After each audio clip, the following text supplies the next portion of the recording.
Shout out mga idol. Ito naman ako dahil magtatanggal ako dito ng seeds ng sitaw. Tanggalin natin to sa ano niya, sa loob para ano natin ba, prepare sa kung tayo magtatanim ay nakahiwalay na sa kanyang ano, natanggal na yung seeds niya. Tanggalin natin mga lodi mga idol para madali tayo makapag pag magtanim na tayo. Ito palang ano niya, kulay itim. Handa natin tong seeds pag dumating yung panahon na tigtanim at pag umulan ay ito na, nakahanda tong seeds na ito para tuloy-tuloy yung ating sitaw ba. So ang dami parang laman sa bawat isa ng laman nito, ang dami no. Bilangin natin mga lodi mga idol no, bilangin natin 1, 2, 3, 4, 5, 6, 7, 8, 9, 10, 11, 12, 13, 14, 15, 16, 17, 18, 18 na liso or seeds, 18 ang laman. So tapos pag ito yung maitanim, another na naman bunga, mag-multiply ng marami no. Sus, ganda no mga lodi mga idol no. Ito pa mga lodi, tanggalin pa natin ito mga lodi kasi baka anuhin to ng mga ants, kasi kinakain to ng mga ants din, yung mga maliliit na uri na langgam. Tapos i-safety natin to ng maayos para nandoon pa rin yung ano niya, itago sa hindi ng mga insekto ba, kasi kinakain niya ng mga snail or yung mga kakaibang uri na langgam. Minsan binuputasan ito ng yung mga anay, mga uri ng anay. Kaya tanggalin pa natin ito mga lodi mga idol.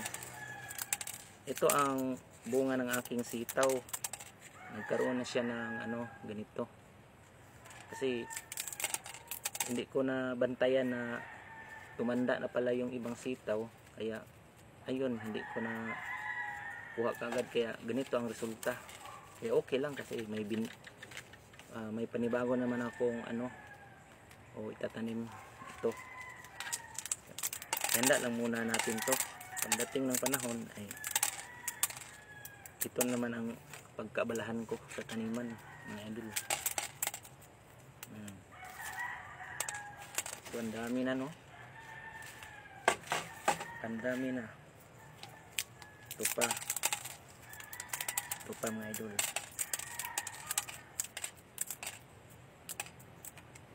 Medyo malulusog yung aking sitaw kasi malaki ang laman nito, malaki ang laman.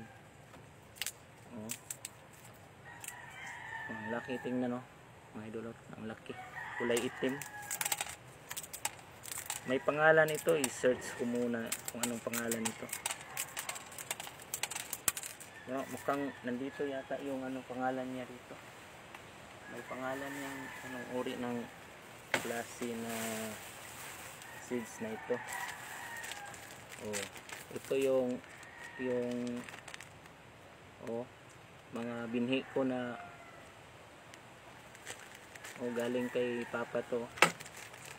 Anong pangalan nito?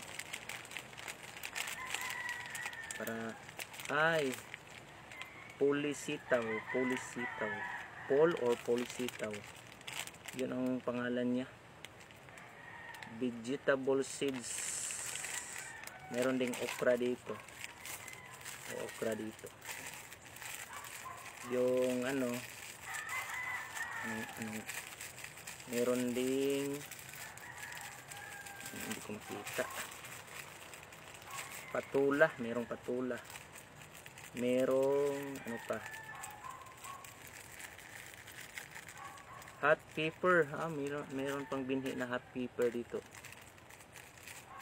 At saka saluyot. Meron pa palang binhi ang saluyot. So, magtanim din ako niyan, saluyot. So, balik ko muna ito kasi dami ko talang gusto itanim ba. San busy talaga. Meron pang iba dito. Meron pa polisitaw or polsitaw, okra, amaranth. Ano kaya tong amaranth? Try ko itong itanim pag may malaki akong panahon sa pagtatanim. Kasi tag-init ngayon, mahirap magtanim kasi panay ang ano mo pag igib ng tubig, at dalhin dito, ang layo pa naman dito. Hindi. Kailangan mo buhat ng dalawang ganito mga lodi, dalawang ganito, tig-iisa bawat ko kamay, yung layo. Talagang lalaki ang muscle mo dito mga lodi, mga idol. Kaya mas nakaka-enjoy magtanim-tanim mga lodi idol, lalo na makita mo talagang nabubuhay yung tanim mo, tapos magbubunga na, di ba? Nag-harvest na. Makakita sa'yo, mainggit talaga. Mainggit sila, uy, buti ka pa nagtanim, may bunga na Kaka-inggit talaga, may tanim. Ito pang mga lodi, nahulog pang iba. Kaya pag sabay-sabay ko itong itinanim, siguro ang dami siguro, no? Pero nasa kamay pa rin yan nasa kamay pa rin yan ng Panginoon kung ipagkaloob na marami kang bunga, marami kang ani. Depende yan sa mo, sikap at pagod. Yung pinagpaguran mo talaga, inalagaan mo talaga. Yun. Ang dami ng binhi mga lodi,